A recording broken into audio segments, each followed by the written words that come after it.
Welcome, dear friends, to the enchanting world of words, the Millennium Library.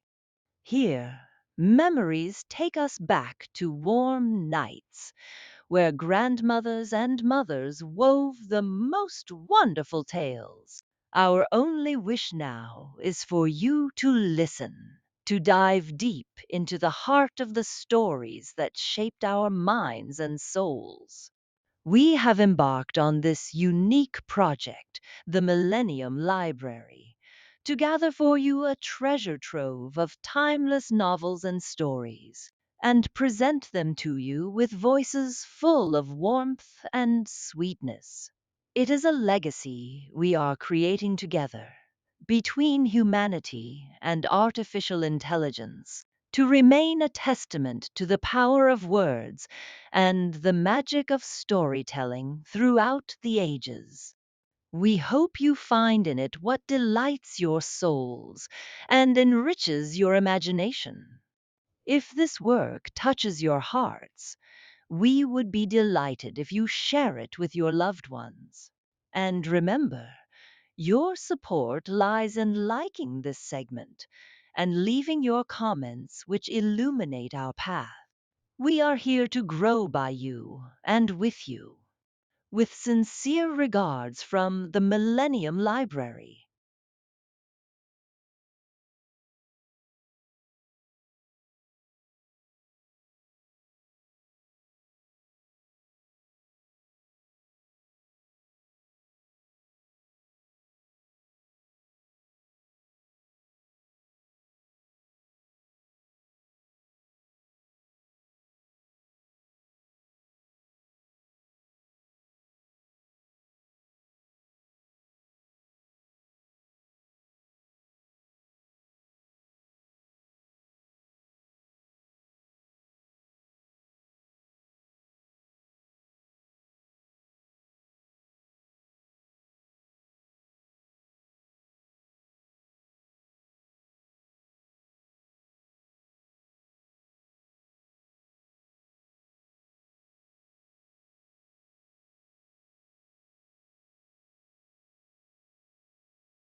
West overseas. Homes in Iceland. Men had been feasting in Ingolf's house, but there was no laughing and no shouting of jokes. Ingolf sat in his high seat, frowning and gloomy. His head hung on his breast. He was staring into the fire. Now he raised his head and looked about the hall. "Comrades," he said, "what shall we do? Herstein and Holmstein died by our swords. Their kinsmen hunger to kill us. Besides, when Harold hears of our deed, there will not be a safe place in Norway for us. He will never let a man fight out an honest quarrel. Where shall we go?" A man stood up from the bench. "We have friends in the Shetlands," he said. "Let us find homes there." Then Leif, in the high seat opposite Ingolf, stood up. "No, not the Shetlands, my foster brother. They are crowded already. Besides, Harold will not long keep his hands off them. Then they will be no better than Norway. England and Ireland and Scotland are old. My eyes ache for something new. What of that far island that Floki found? It is empty. We could choose our land from the whole country. There is good fishing. There are green valleys. And Butter Thorolf says that butter drops from every weed. There are mountains and deserts where we may find adventure. I say, let us steer for Iceland." When he stopped, many of the men shouted, "Yes, Iceland!" But an old man stood up. "We have all laughed at that tale of Butter Thorolf's," he said. "But Floki himself said that the sea about the island is full of ice that pushes upon the land, that no ship can live in that water in the winter, that great mountains of ice cover the island. Did not all his cattle die there of hunger and cold? And did he not come back to Norway cursing Iceland?" "Oh, Sivat, you are old and fearful," called out Leif, and he laughed. Then he stretched himself up and threw back his head. "Are we afraid of ice? Have we not seen angry water before? I have been hungry, but I have never died of it. Surely, if there are fish in the sea and grass in the valleys, we can live there. I should like to stand on a hill and look around on a wide land and think, this is all ours, and out upon a rough sea and think, far off, there are our foes, and they dare not come over to us. Besides, we shall have no Shockhead Harold to lord it over us. We can come and go and feast and fight as we please. We shall be our own kings, and our ships will be always waiting to take us away when we are weary of it. And we shall see things that other men have never seen. I am tired of the old things. Perhaps in after days men will make songs about those foster brothers, Ingolf and Leif, who made a new country in a wonderful land, and whose sons and grandsons are mighty men in Iceland." Ingolf leaped up from his chair. "By the strong arm of Thor!" he cried. "I like the sound of it. Now I make my vow." He raised his drinking horn. I vow that I will find this Iceland and pass the winter there, and that if man can live upon it, I will go back there and set up my home. And I vow that I will follow my foster brother, cried Leif. And many men vowed to go. So on the next day they began to make ready a boat. They looked her over carefully, and recaulked every seam, and freshly painted her, and put into her their strongest oars, and made her a new sail. This will this will be the longest voyage that she ever made, Ingolf said. When the work was done, they put into her great stores, axes, hammers, fish nets, cooking kettles, kegs of ale, chests of hard bread, chests of smoked meat, brass kettles full of flour, skin bottles of water. They stowed these things away in the ends of the ship. When they were ready, they put in 4 head of cattle.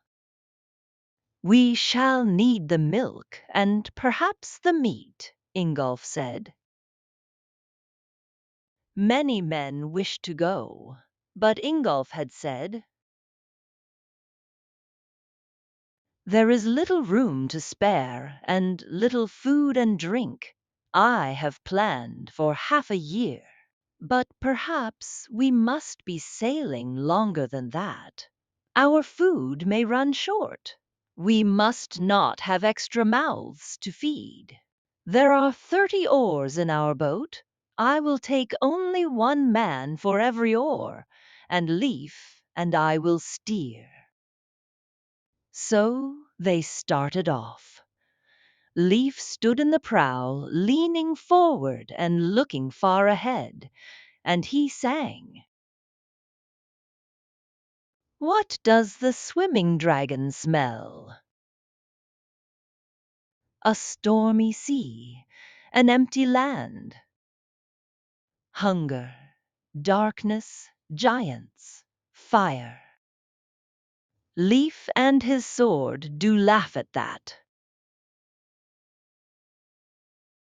They sailed for days and saw no land. Sometimes they passed ships, and always made sure to sail close enough to hail them. Where are you going? Where are you going? Ingolf would call. To Norway would come back the answer. For trade or fight, Leif would shout. Then would ring out a great laugh from that boat, and this answer. A shut mouth is a good friend. So the 2 ships sailed on, and the men were glad to have heard a greeting and to have called one. But at last there were the Shetlands.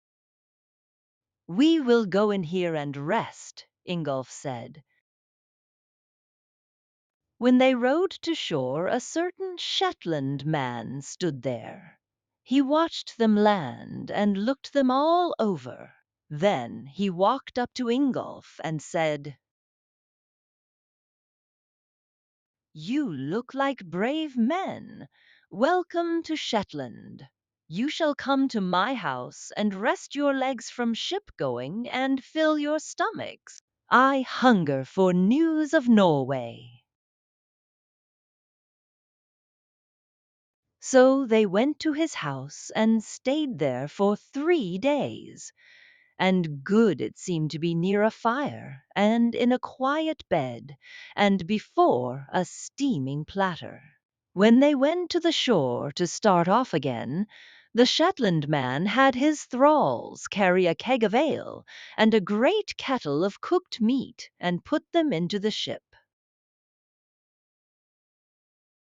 Think of me when you eat this, he said. Then the Norsemen put to sea again and sailed for a long time. One day a terrible storm came up. The sky was black. The wind howled through the ship. Great waves leaped in the sea. "Down with the sail and out with the oars!" Ingolf shouted. So the men furled the sail and took down the mast and laid it along the bottom of the boat. As they worked, one man was washed overboard and drowned. The men sat down to row, but the tumbling waves tossed the boat about and poured over her and broke 3 of the oars. But still the men held on. They were wet to the skin and were cold, and their arms and legs ached with the hard work, and they were hungry from the long waiting. But not one face was white with fear. "Ran, in her caves under sea, wants us for company tonight," Ingolf laughed. So they tossed about all night, but in the morning the wind died down. Great waves still rolled, and for days the sea was rough, but they could put up the sail. Then one day Leif, as he sat in the pilot's seat, jumped to his feet and sang. To eyes grown tired with looking far, all at once appeared an island, a stretching place for sea legs, a quiet bed for backs grown stiff, on rowing bench on rolling sea, a place to build a red fire and thaw the blood that sea winds froze. But when they came near, they saw no place to land. The island was like a mountain of rock standing out of the water. The sides were steep and smooth. They sailed around it, but found no place to climb up. "There are many other islands here," said Leif. "We will try another." So he steered to another. It, too, was a steep rock, but one side sloped down to the water and was green with grass. "Oh, I have not seen anything so good as that green grass since I looked into my mother's face," one man said. There was a little harbor there. The men rowed in and quickly jumped out and put the rollers under the ship and pulled her upon shore. Then they threw themselves down on the grass and rolled and stretched their arms and shouted for joy. After that, they built a fire and warmed themselves and cooked a meal and ate like wolves. They slept there that night. In the morning, before Ingolf's men started away, they were standing high up on the hillside, looking about. They saw no houses on any of the islands, but they saw smoke rise from one hillside. "Some other men, like us, weary of the sea and stopping to rest," said Ingolf. They saw the island that they had sailed around the night before. "There can surely be nothing but birds' nests on top of that," Sivat said. "Look!" cried another, pointing. Men were standing on the flat top of that island. They were letting a boat down the steep side with ropes. When it struck the water, they made a rope fast to the rock and slid down it into the ship and sailed off. "Some robber Vikings from Scotland or Ireland," laughed Leif. "It is a good hiding place for treasure." Soon Ingolf and his men got into their ship and were off. Old Sivivat grumbled. "Is this land not new enough and empty enough and far enough?" I am tired of sea, sea, sea, and nothing else." "We started for Iceland," said Ingolf, "and I will not stop before I come there. I have a vow. Did you make none, Sivat?" Then they were on the water again for weeks with no sight of land. "Oh, I would give my right hand to see a dragon pawing the water off there, and to fling a word to its men," Sivat said. "No hope of that," replied Ingolf. "Only 3 dragons before ours have ever swept this water, and men are not sailing this way for pleasure or riches." So only the desolate sea stretched around them. Sometimes it was smooth and shining under the sun. Often it was torn by winds, and a gray sky hung over it, and the men were drenched with rain. Once they ran into a fog. For 3 days and nights they could not see sun or stars to steer by. They forgot which way was north. When after 3 days the fog lifted, they found that they had been going in the wrong direction, and they had to turn around and sail all that weary way over again. But at last, one afternoon, they saw a white cloud resting on the water far off. As they sailed toward it, it grew into long stretches of black, hilly shore, with a blue ice mountain rising from it. The sun was going down behind that mountain, and long lines of pink and of shining green, and great purple shadows streaked the blue. "It is Iceland!" shouted the men. "It is like Asgard the Shining," Ingolf said. But it was still far off. Men can see a long way there, because the air is so clear. So Ingolf and his people sailed on for hours, and at last came into a harbor. A little green valley sloped up from it. On one side was the bright ice mountain. Back of it were bare black and red hills. In that valley Ingolf and his men drew up their boat and camped. At supper that night, one of the men said, "I almost think I never felt a fire before, or had warm food in my mouth." The men laughed. "It is 4 months since we left Norway," Ingolf said. "Few men have ever been on the sea so long." That night they put up the awning in the boat and slept under it. After that some men went fishing every day in the rowboat that they had, and Ingolf took others, and they sailed along the shore, seeing what kind of a land this was. But winter began to come on. Then Ingolf said, "Remember what Floki said of the ice and the rough sea in winter. Soon we cannot sail any longer. Let us choose a place to stay and build a hut there and cut hay for our cattle." So they did. Their hut was a little mean thing of stones and turf. They kept the cattle and the hay in it. Sometimes they slept there when it was very cold. But most of the time they ate and slept by a great bonfire out of doors where it was clean. Leif said, "I like the cold air of the sea better than the bad smelling air of a house, even though it is warm." Now every day Ingolf and Leif and some of the men walked about the island. At night they all sat around the campfire and talked of what they had seen during the day. "This is surely a wonderful land," Ingolf said once.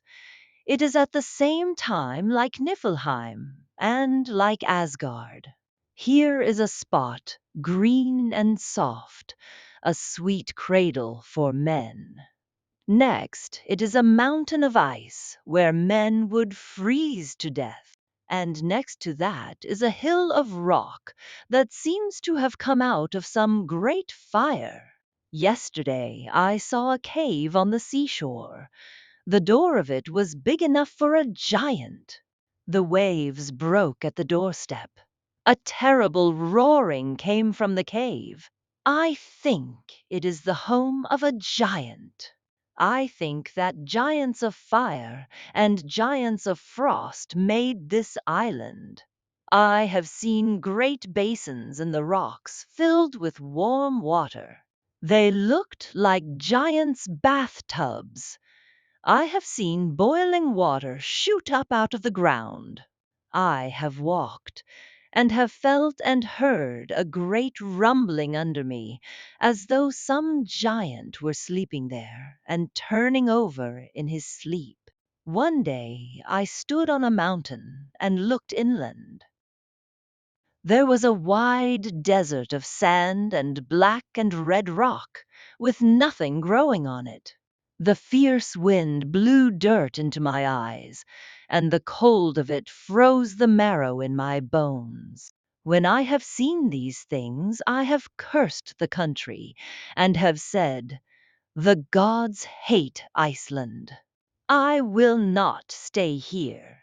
But then I have walked through beautiful warm valleys where the winds did not come. I saw in my mind the flowers that we found last summer.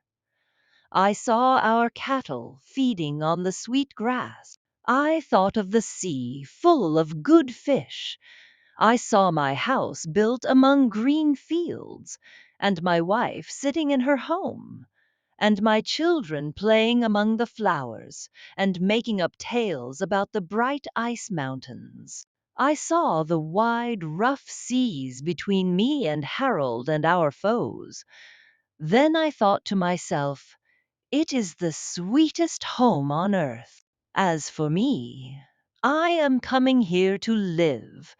What do you say, comrades? Have I not vowed to follow you, foster brother? Said Leif. And indeed, I never saw a land that I liked better. I don't believe in your giants. My sword is my god, and my ship is my temple, and I like this land to set them up in. They sat about the fire long that night making plans. You shall go home and get our women and our things, Ingolf, said Leif. I will off to Ireland and have a frolic. There will be little play of swords in this empty land, and I want to have one last game before I hang up my battle knife. Besides, I will come to you with a ship full of gold and clothes and house hangings, such as we cannot get here. And they will cost me nothing but the swing of a sword. As they talked, Ingolf looked up at the sky. The northern lights were quivering there. They were like great flames of yellow and green and red. See, he said, and pointed. We are not so far that the gods will forget us. There is the flash of the armor of the Valkyrias. A battle is on somewhere, and Odin has sent his maidens to choose the heroes for Valhalla. Leif only laughed and lay down to sleep. So in the spring they all went back to Norway. Leif got ready the boat again and merrily sailed for Ireland. Here I go to get riches for our new land, he said. Ingolf set his men to cutting down pines in the forest, and some to building a new ship. He had his thralls plant large crops of grain and grind flour, and make new kegs and chests of wood. He himself worked much at the forge, making all kinds of tools, spades, axes, hammers, hunting knives, cooking kettles. The women were busy weaving and sewing new clothes. Ingolf sold his house and land and everything that he could not take with him. After about 2 years, Leif came back. He had 10 thralls that he had got in Ireland. He took Ingolf aboard his ship and raised the covers of great chests. Gold helmets, silver trimmed drinking horns, embroidered robes, and swords flashed out. Did I not say that I would come back with a full ship? At last all things were ready for starting. Today I will sacrifice to Thor and Odin, Ingolf said. If the omens are good, we will start tomorrow. Well, go, foster brother, laughed Leif. But I have better things to do. I will be putting the cattle into the ship and will have all ready. So Ingolf and his men went into the forests a little way. There, in a cleared space, stood a large building. In front of this temple, the men killed 2 horses for Odin. Ingolf caught some of the blood in a brass bowl. He raised it and looked up at the sky and said, "All wise and all Father Odin, and Thor who loves the thunder, I give these horses to you. Tell me whether it is your will that we go to Iceland." As he said that, a raven flew over his head. Ingolf watched it. "It is Odin's will that we go," he said. "He sent his raven to tell us. It is flying straight toward Iceland." The men shouted with joy at that. Now they hung some of the meat of the horses on a tree near the temple.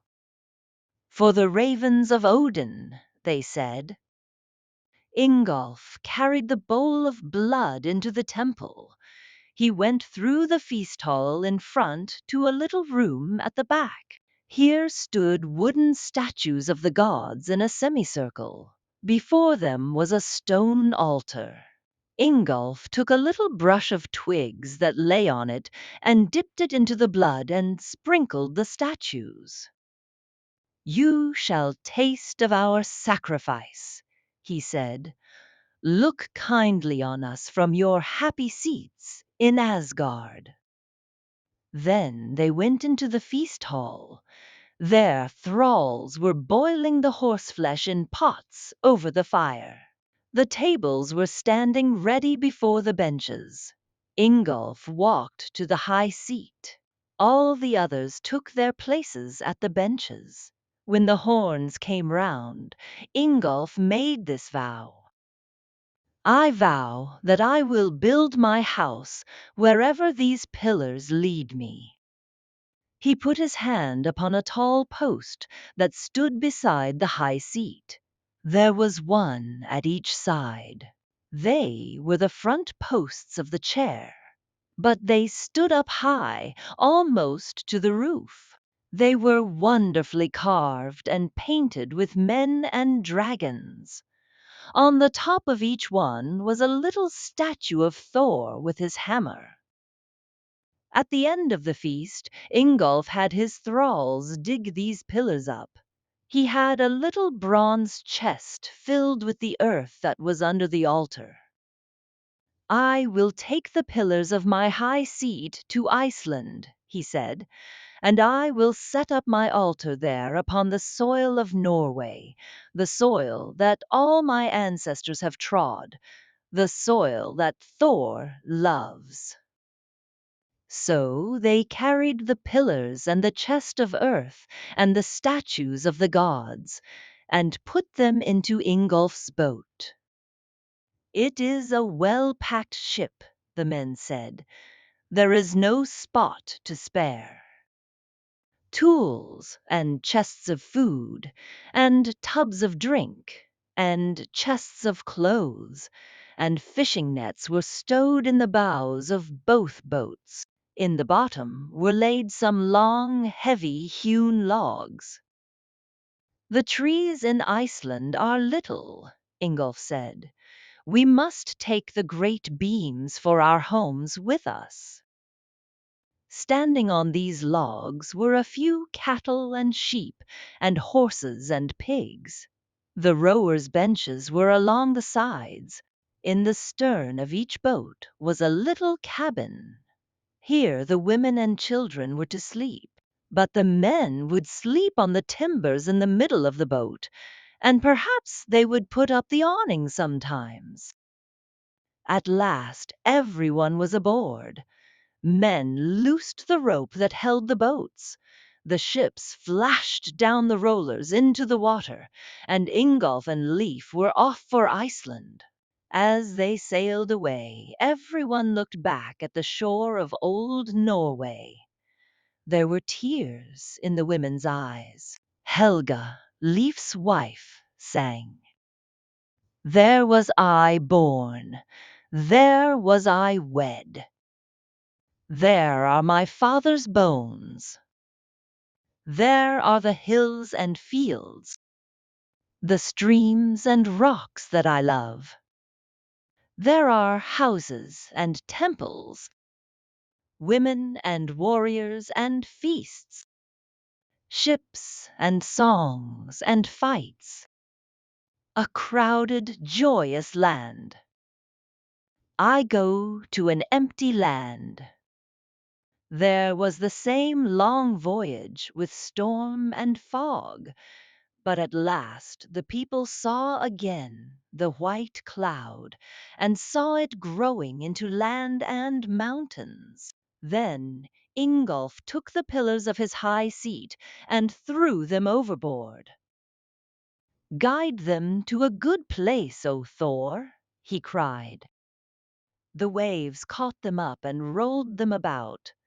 Ingolf followed them with his ship. But soon a storm came up. The men had to take down the sails and masts, and they could do nothing with their oars.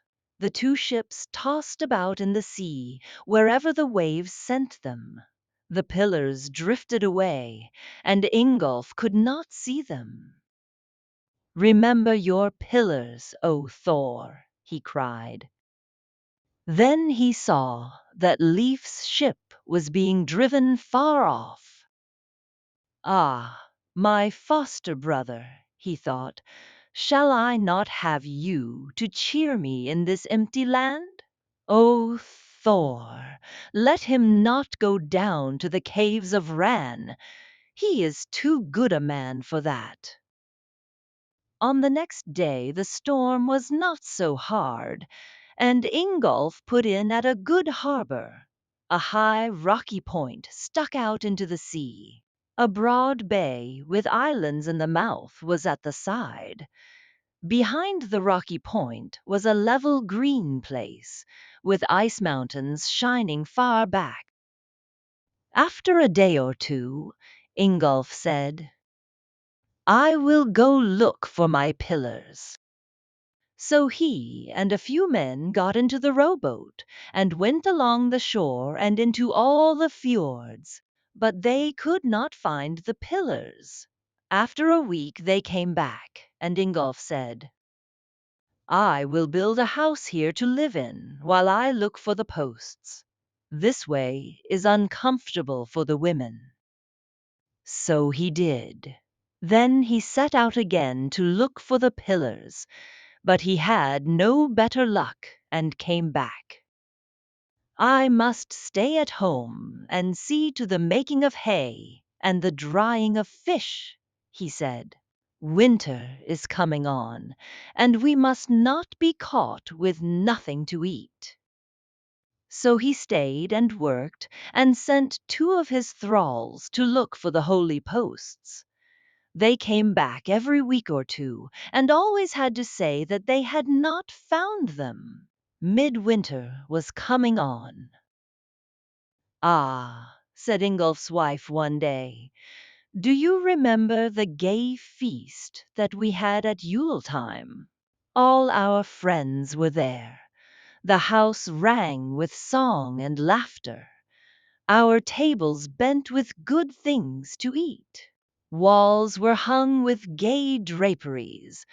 The floor was clean with sweet smelling pine branches.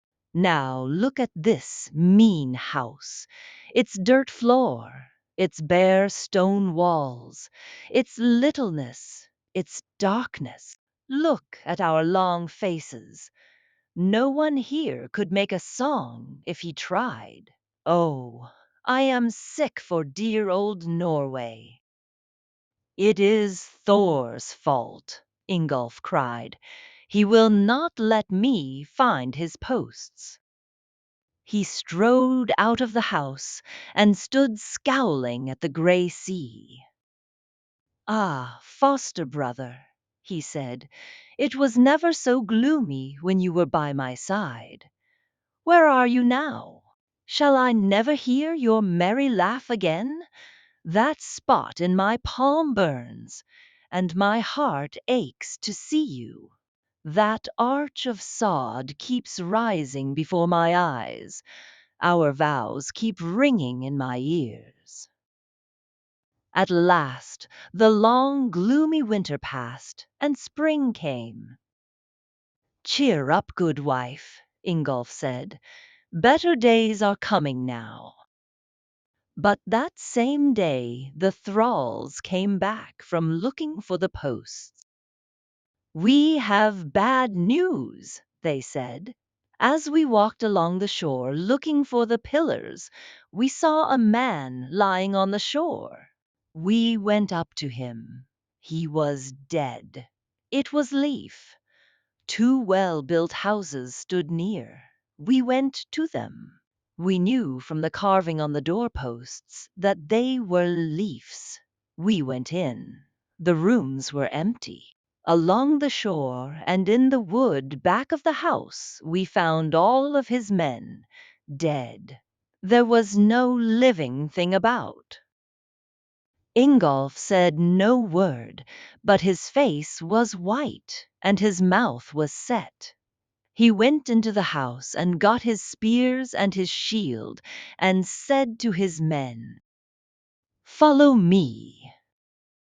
They put provisions into the boat and pushed off and sailed until they saw Leif's houses on the shore of the harbor. There they saw Leif and the men who were his friends, dead. Their swords and spears were gone. Ingolf walked through the houses calling on Helga and on the thralls, but no one answered. The storehouse was empty. The rich hangings were gone from the walls of the houses. There was nothing in the stables. The boat was gone. Ingolf went out and stood on a high point of land that jutted out into the water. Far along the coast he saw some little islands. He turned to his men and said, "The thralls have done it. I think we shall find them on those islands." Then he went back to Leif and stood looking at him. What a shame for so brave a man to fall by the hands of thralls! But I have found that such things always happen to men who do not sacrifice to the gods. Ah, Leif, I did not think when we made those vows of foster brotherhood that this would ever happen. But do not fear. I remember my promise. I had thought that a man's blood is precious in this empty land, but my vow is more precious. Now they laid all those men together and tied on their hell shoes. I need my sword for your sake, foster brother. I cannot give you that. But you shall have my spears and my drinking horn, said Ingolf.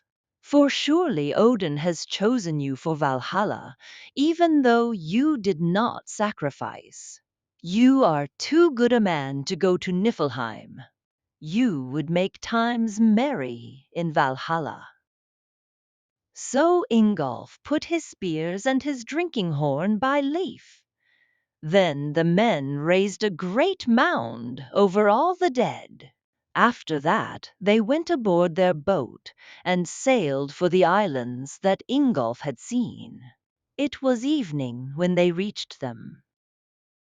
"I see smoke rising from that one," Ingolf said, pointing. He steered for it. It was a steep rock like that one in the Faroes, but they found a harbor and landed and climbed the steep hill and came out on top. They saw the 10 thralls sitting about a bonfire eating. Helga and the other women from Leif's house sat near, huddled together, white and frightened.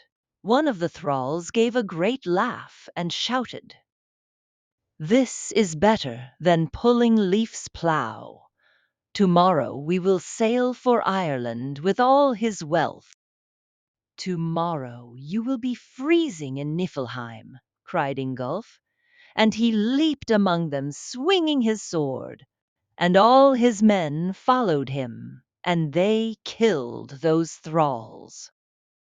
Then Ingolf turned to Helga. She threw herself into his arms and wept. But after a while she told him this story. When springtime came, Leif thought that he would sow wheat. He had but one ox. The others had died during the winter. So he set the thralls to help pull the plough.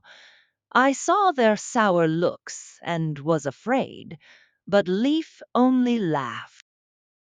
"What else can thralls expect?" he said. "Never fear them, good wife." Now, one day soon after that, the thralls came running to the house, calling out, "The ox is dead! The ox is dead!" Leif asked them about it. They said that a bear had come out of the woods and killed it, and that they had scared the beast away. They pointed out where it had gone. Then Leif called his men and said, "A hunt! I had not hoped for such great sport here. Ah, we will have a feast off that bear."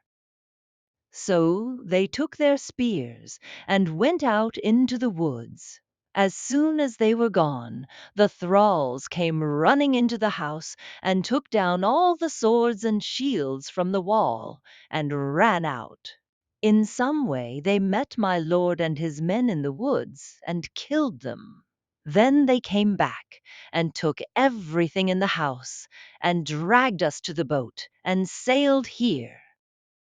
"Oh, my brother," said Ingolf, "where is that song about Ho's 2 foster brothers, Ingolf and Leif, who made a new country in a wonderful land, and whose sons and grandsons are mighty men in Iceland? But come home with me, Helga." So they took the women and Leif's things and Leif's boat and sailed home. The next day after they came to Ingolf's house, Helga said, "We have made your family larger, brother Ingolf. Will you not take Leif's 2 houses and live in them? He does not need them now. He would like you to have them." "It would be pleasant to live there," Ingolf said. "I thank you." So the next day they loaded everything aboard the 2 ships and sailed for Leif's house. There they stayed for a year. Ingolf still sent his thralls out to look for the pillars. He was careful always to have hay, so his cattle prospered. That spring he planted wheat, but it did not grow well. "This is sickly stuff," Ingolf said. "It takes too much time and work. It is better to save the land for hay. Perhaps we can sometime go back to Norway for flour." At last, one day, the thralls came home and said, We have found the pillars. Ingolf jumped to his feet. He cried out, "You have kept me waiting 3 years, Thor, but as soon as my house and temple are built, I will sacrifice to you 3 horses as a thank offering."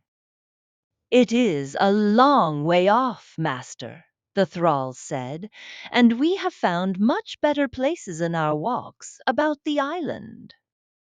"Thor knows best," Ingolf answered. "I will settle where he leads me." So that summer they loaded everything into the ships again and sailed west along the coast until they came to the place where the pillars were. The land there was low and green. On both sides were low hills. A little lake glistened back from shore. In the valley were hot springs, with steam rising from them. "It looks like smoke," the men said. "It is very strange to see hot water and smoke come out of the ground." In front of this green land was a good harbor with islands in it. Far over the sea toward the north shone a great ice mountain. "I like the place," Ingolf said. "I will make this land mine." So he built fires at the mouth of the river near there, and stood by them, and called out loudly, "I have put my fire at the mouth of these rivers. All the land that they drain is mine, and no man shall claim it but me. I will call this place Reykjavik." Then Ingolf built his feast hall. He himself carved the beams and the doorposts. Gaily painted dragons leaned out from the doors and stood up from the gables. Men and animals fought on the doorposts. For the doors he made at the forge great iron hinges. Their ends curved and spread all over the door. Near his feast hall he built a storehouse and a kitchen, and a smithy and a stable and a bower for the women. "We do not need a sleeping house for guests," he said. "Who would be our guests?" He roofed all his buildings with turf.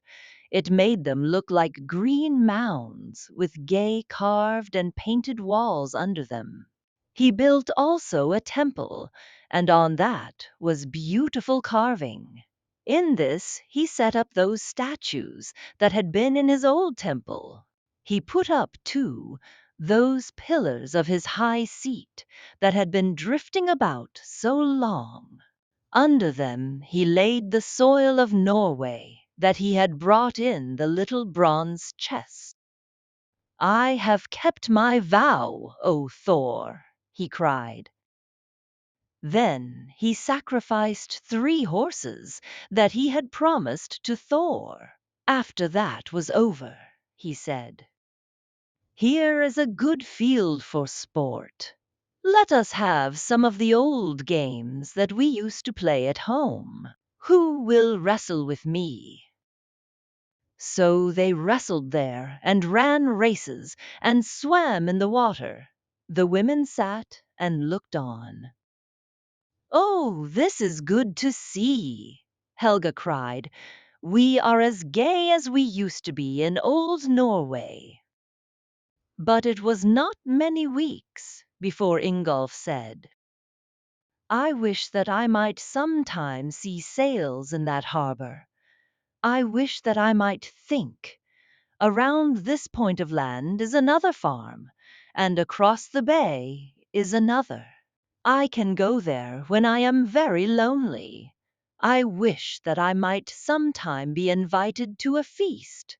I wish that I might sometimes hear the good, clanging music of weapons at play. It is a good land, but we have lived alone for 4 years. I am hungry for new faces and for tidings of Norway." One night, as he and his men sat about the long fire in the feast hall, a servant threw a great piece of wood upon the fire. It was streaked with faded paint, and it showed bits of carving. "See," said Ingolf, pointing to it, "see what is left of a good ship's prow. What lands have you seen, O Dragon's Head? What battles have you fought? What was your master's name? Where did the storm meet you? Perhaps he was coming to Iceland, comrades. Would it not have been pleasant to see his sail, and to shake his hand, and to welcome him to Iceland? But instead he is in Rand's caves, and only his broken prow has drifted here." Now, it was not many months after that when one of the men came running into the feast hall, shouting, "A sail! A sail in the harbor!" All those men gave a shout with no word in it, as though their hearts had leaped into their throats. They jumped up and ran to the shore and stood there with hungry eyes. When the men landed, those Icelanders clapped them on the shoulders, and tears ran down their faces. For a long time they could say nothing but "Welcome, welcome." But after a while Ingolf led them to the feast hall, and had a feast spread at once. While the thralls were at work, the men stood together and talked. Such a noise had never been in that hall before. "We have already built our fires and claimed our land up the shore a way," the leader said. "Men in Norway talk much of Ingolf and Leif, and wonder what has happened to them." Then Ingolf told them of all that had come to pass in Iceland, and then he asked of Norway. "Ah, things are going from bad to worse," the newcomer said. "Harald grows mightier every day. A man dare not swing a sword now except for the king. We came here to get away from him. Many men are talking of Iceland. Soon the sea road between here and Norway will be swarming with dragons." And so it was. Ships also came from Ireland, and from the Shetlands and the Orkneys. "Harald has come west overseas," the men of these ships said, "and has laid his heavy hand upon the islands, and put his earls over them. They are no place now for free men." So by the time Ingolf was an old man, Iceland was no longer an empty land. Every valley was spotted with bright feast halls and temples. Horses and cattle pastured on the hillsides. Smoke curled up from kitchens and smithies. Gay ships sailed the waters, taking Iceland cloth and wool, and Iceland fish and oil, and the soft feathers of Iceland birds to Norway to sell, and bringing back wood and flour and grain. When Ingolf died, his men drew up on the shore the boat in which he had come to Iceland. They painted it freshly and put new gold on it, so that it stood there a glittering dragon, with head raised high, looking over the water. Old Sivat lifted a huge stone and carried it to the ship's side. With all his strength he threw it into the bottom. The timbers cracked. "If this ship moves from here," he said, "then I do not know how to moor a ship. It is Ingolf's grave."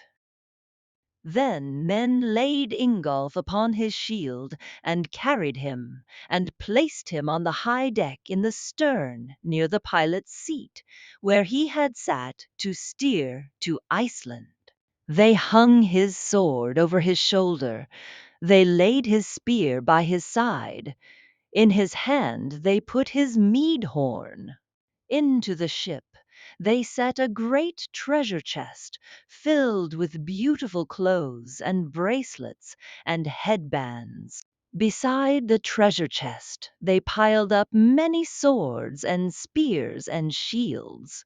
They put gold trimmed saddles and bridles upon 3 horses. Then they killed the horses and dragged them into the ship. They killed hunting dogs and put them by the horses, for they said, "All these things Ingolf will need in Valhalla. When he walks through the door of that feast hall, Odin must know that a rich and brave man comes. When he fights with those heroes during the day, he must have weapons worthy of him. He must have dogs for the hunt.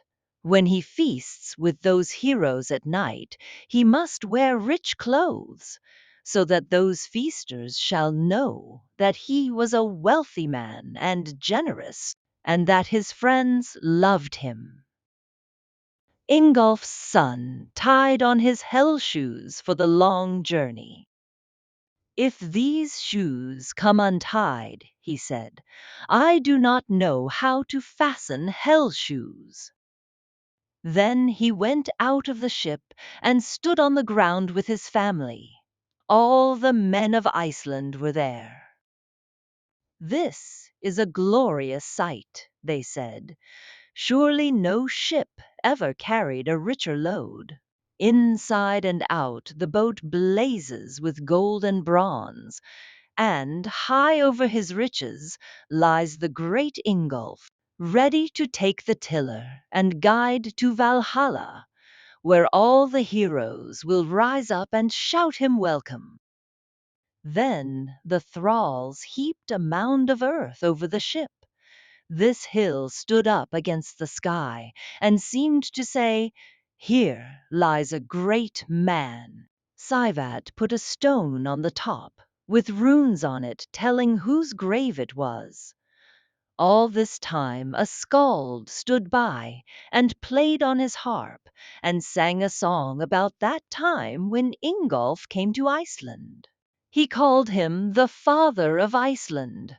People of that country still read an old story that the men of that long ago time wrote about Ingolf, and they love him because he was a brave man and the first of men to come to Iceland.